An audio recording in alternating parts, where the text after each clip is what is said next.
Hello, and welcome to Bedtime Bible Stories by FBC. The last time we were together, we talked about Moses. And I asked you a question. Did Moses and the people walk on dry land or was it wet land? I'll give you time to make your answer. You are correct. It was dry land.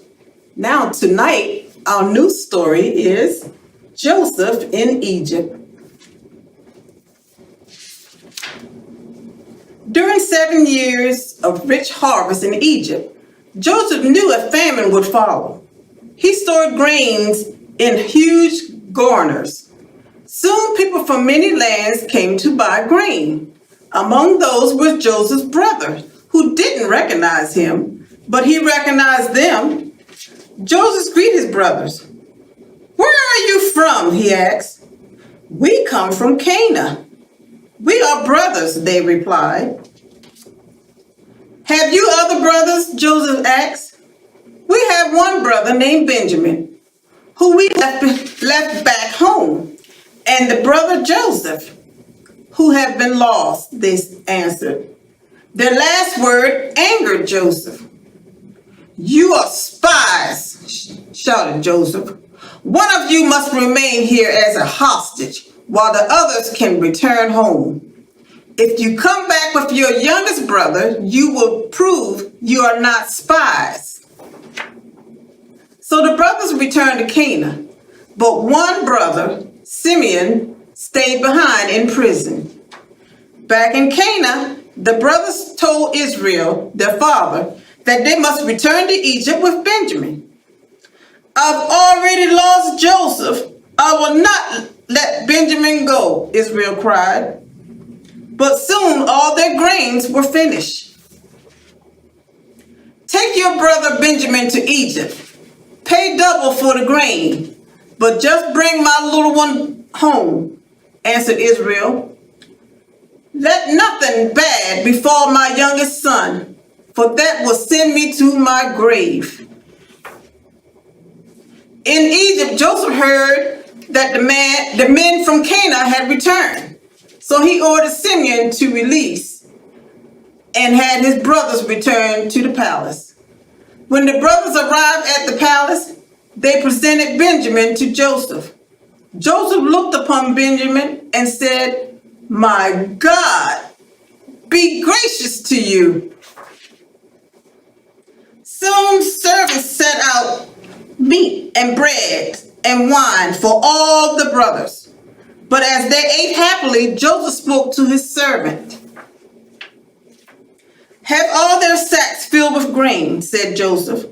"Put in the sack of Benjamin, place my silver goblet." Early the next morning, the brothers gathered all their sacks and left for Canaan. Just as they were about to leave the city, one of Joseph's servants called to them, "Stop! You cannot return to Canaan yet. One of you has stolen my master's silver goblet." "That's a lie," shouted the brothers as they revealed the contents of their sack. The servants began searching each of their sacks. He started with the eldest and finally removed the silver goblet from the sack of the youngest, Benjamin. "Behold," shouted the servant, "the thief!"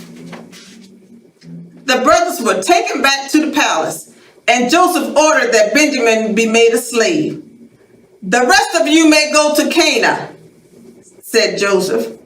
"Please, don't make Benjamin a slave," they pleaded. At that very moment, Joseph realized that they were not asking for themselves, but for their father, Israel. "It's true," said one of the brothers, Judah. "When our father learned that Benjamin had been made a slave, he will surely die." Suddenly, Joseph felt much pity for his brothers. He called to his servants, "Leave us alone at once." Joseph began to weep and revealed his identity to his brothers. "I'm your brother, Joseph, the one you sold into bondage." The brothers bowed their head in shame and fear. Be not angry or grieved with us, said Joseph, for God sent me to Egypt to preserve all our lives. Rise and go back to Canaan. Tell your father that all that had happened and return here with him and all our household. You and Israel shall live in this land and be fed. So it was that God moved Israel and his children into the land of Egypt, and God continued to watch over them all. And that is the end of the story.